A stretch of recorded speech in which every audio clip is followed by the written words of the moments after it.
Alright, good day, fight fans. We're here with the President and CEO of SNAC, Mr. Victor Conte. How you doing, sir? Yes, I'm here. Yeah, How are you today? good, fine. Thank you for asking. So, you work with elite athletes, and I've heard that you've been working with a few boxers out there. Can you tell us who are your clients right now and what you do for them? What you try to do for them? Well, the first boxer that I worked with was back in 2003, which was Shane Mosley, helping him to prepare for his second fight with Oscar De La Hoya in 2003. Thereafter, I've worked with Andre Ward. I'm no longer working closely with him, but for many years, SNAC supplied him with products, and I worked very closely with him before the Edison Miranda fight, and also before the fight here recently with Mikel Kessler, where he won the WBA super welterweight title. I also worked the last couple of fights with Eddie Chambers, who won the Dimitrenko fight in Germany, and then lost in the 12th round to Klitschko. Also, that fight was in Germany. So Eddie Chambers, also with his younger brother Steve Chambers, who's I believe he's 22-1. He's a junior welterweight, and most recently I started working with Nonito, Donaire, the Filipino Flash, and basically what we're doing with Nonito is we did a comprehensive blood workup so that we could determine what specific nutrients that he may be depleted or deficient in. And then we set him up on a very individualized and specific nutrition program. And he's also doing something called IHT, and that acronym stands for Intermittent Hypoxic Training.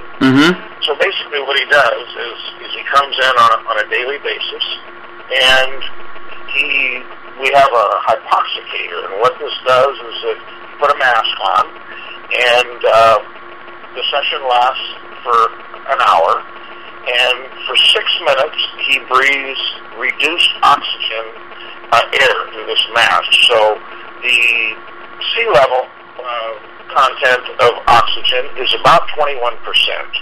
So we're gradually over time, in these 6 minutes on, 4 minutes off cycles, he's now at about 13% oxygen. And over the next, a period of time, a couple of weeks, we'll take him down in the neighborhood of 10% oxygen, which is simulated to about 20,000 feet elevation. And this gives a signal to the cells in his kidney that recognize that he's breathing reduced oxygen. And then this stimulates the production of his body's own endogenous EPO, which gets transported to the bone marrow, excuse me, and this stimulates the production of more red blood cells. What we're trying to do is increase the number and size of his red blood cells so that he can transport more oxygen molecules to his muscle tissue, and also accelerate the removal of the metabolic waste byproducts like lactic acid, ammonia, carbon dioxide.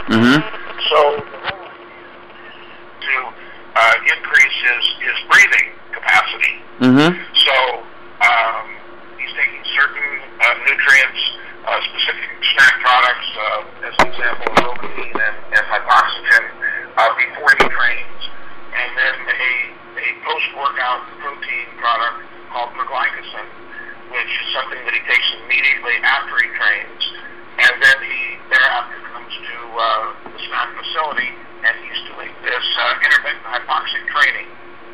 So that's the basic idea, is to address his individual nutritional needs and replete his body stores of nutrients so that he can maximize his recovery from his training, and this enables him to get a deeper training load, and then also enhance his oxygen uptake and utilization capacity. What have you seen in Nonito that in his blood tests and all that, and how do you think he can help him further in his career? Well, I think he's already reporting that the oxygen uptake and utilization capacity from the intermittent hypoxic training, as well as taking a product called hypoxygen that supplies the building block nutrients, specifically a very bioavailable form of iron, but there are 10 or 11 ingredients there, because you've got to give the nutrients. When you give this, it's a feedback loop. It's when you exercise, it creates an oxygen deficit.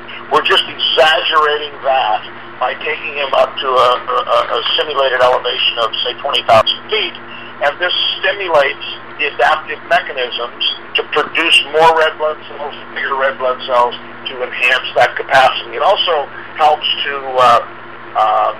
spare glycogen, the primary energy source, which comes from carbohydrates, and it burns and prioritizes long-chain fatty acids. So it gives you, at the very basic mitochondrial or cellular level, it enhances your energy efficiency. I will tell you, the thing that's most impressive about Nonito, and I have worked with hundreds of elite athletes, world's fastest human, Olympic gold medals, world's fastest swimmer, the Barry Bonds, the home run king of baseball, many All-Pros, John Elway, Dan Marino in the NFL. What impresses me most about Nonito is his mindset.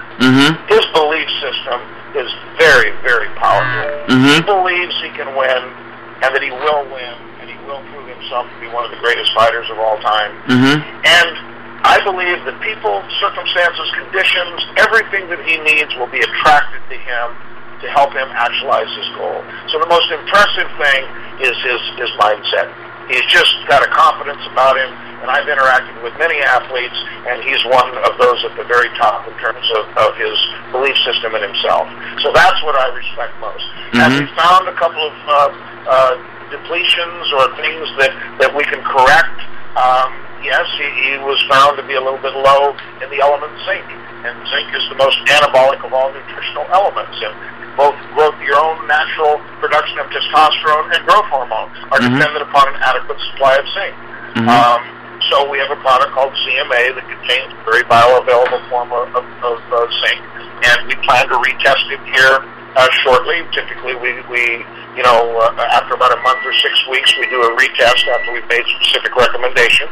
So I believe that correcting some of these depletions we found, like zinc, and optimizing, let me clearly say that too much is just as bad as not enough. This is not about taking mega doses of anything, but about helping him to achieve a perfect balance. You need certain elements to contract your muscles, like sodium, calcium, phosphorus, and others to relax your muscles.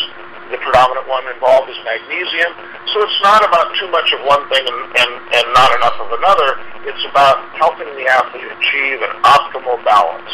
So I think that we'll be able to help him with his oxygen uptake and utilization capacity, his healing, tissue repair, and recovery. But he's a great fighter. He's very skilled, and I think he's got a very bright future. So we hope to help him strengthen. We've tried to identify what the weaker links in his chain are. I believe he's going to have all the links in the chain be strong, and we've identified a few things that we can improve, and hopefully that'll be a benefit to him in his upcoming fight July 10th. Right on. Thank you so much, Victor, and definitely appreciate all your insights and for educating us more about what you're doing right now and HGH and all that too.